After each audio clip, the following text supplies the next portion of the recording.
എൻ്റെ ഒരു പുതിയ വീഡിയോയിലേക്ക് എല്ലാവർക്കും സ്വാഗതം. ഇവിടെ ഞാനൊരു 2 സ്വീറ്റ് പൊട്ടറ്റോ ചീനിക്കിഴങ്ങ് എടുത്തിട്ടുണ്ട്. കണ്ടോ, ഇതിൻ്റെ ഒന്ന് ചീകി പെറുക്കി തൊലിയൊക്കെ കളഞ്ഞ് ക്ലീനാക്കിയിട്ട്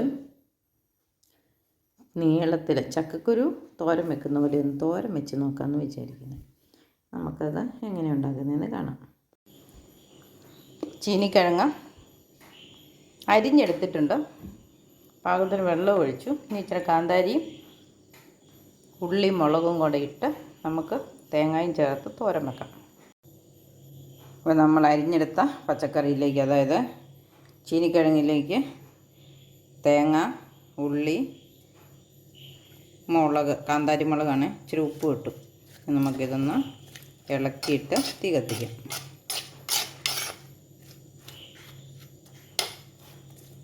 ഫ്രിഡ്ജിലിരുന്ന തേങ്ങയാണ് അതായി കട്ട പിടിച്ചിരിക്കുന്നത്. മൂടി വെച്ചു, അവിടെ ഇരുന്നൊന്ന് വേവട്ടെ. നമ്മുടെ കറിയൊന്ന് ഇളക്കിയിടാം. ഞാൻ അതിനകത്ത് ഒരു പൊടിക്ക് കുരുമുളകും കൂടെ ചേർത്തിട്ടുണ്ട് ഒരു ടേസ്റ്റിന് വേണ്ടി. വെന്ത് വന്നിട്ടുണ്ട്, പെട്ടെന്ന് വെന്തു. ചെറുതായിട്ട് കീറിയിട്ടതുകൊണ്ടായിരിക്കും. മുഴുവനോടെ പുഴുങ്ങുവാനാണെങ്കിൽ കുറേ സമയം എടുക്കുന്നില്ല. ഇപ്പോൾ എൻ്റെ വെള്ളം ഒഴിച്ചത് അധികമായി പോയ പോലെ തോന്നുന്നുണ്ട്. പിന്നെ കുഴഞ്ഞു പോവുകയല്ല, പെട്ടെന്ന് തീ ഒന്ന് കൂട്ടി വെച്ച് എരിവുണ്ട്.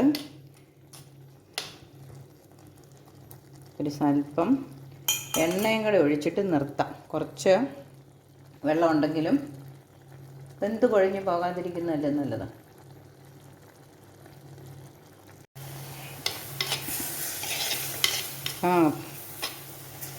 കറി തോർന്ന് വന്നിട്ടുണ്ട്, കുഴഞ്ഞു പോയിട്ടുമില്ല.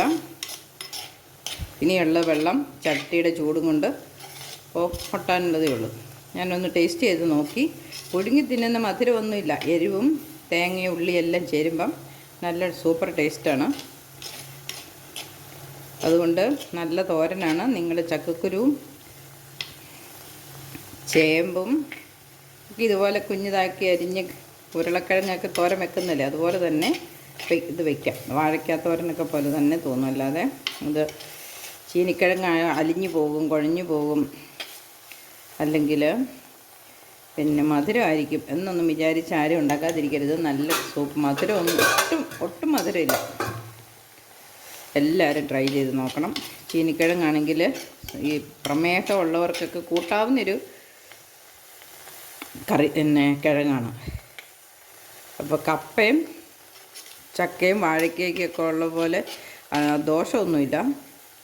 നമുക്ക്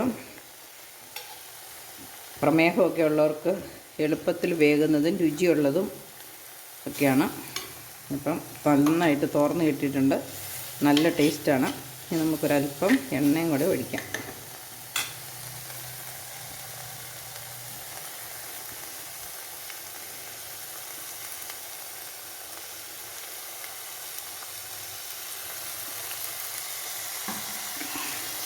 ഞാൻ തീ ഓഫാക്കിയതാണ്, എന്നാൽ പോലും എനിക്ക് ആ ചട്ടിയുടെ ചൂട് കൊണ്ട്, ചട്ടിക്കകത്ത് കറി ഉണ്ടാക്കിയാൽ നന്നായിട്ട് തോർന്ന് വരുന്നതിൻ്റെ അല്ലെങ്കിൽ രുചിയായിട്ടിരിക്കുന്നതിൻ്റെ വെള്ളം പിടിച്ചിരിക്കാത്തതിൻ്റെയൊക്കെ കാരണം മൺചട്ടി ആയതുകൊണ്ടാണ്. കണ്ടോ, തീ നിർത്തി കഴിഞ്ഞിട്ടും അത് നന്നായിട്ട് അവിടെ തിളച്ചുകൊണ്ടിരിപ്പുണ്ട്. ഇനി ഈ കറി എല്ലാവർക്കും നിങ്ങളെല്ലാവരും ട്രൈ ചെയ്ത് നോക്കണം. എന്നിട്ട് ഇഷ്ടപ്പെട്ടെങ്കിൽ കമൻറ്റ് ഇടണം, ഷെയർ ചെയ്യണം, ലൈക്ക് ചെയ്യണം. എൻ്റെ ചാനൽ സബ്സ്ക്രൈബ് ചെയ്യാത്തവർ സബ്സ്ക്രൈബ് ചെയ്യണം.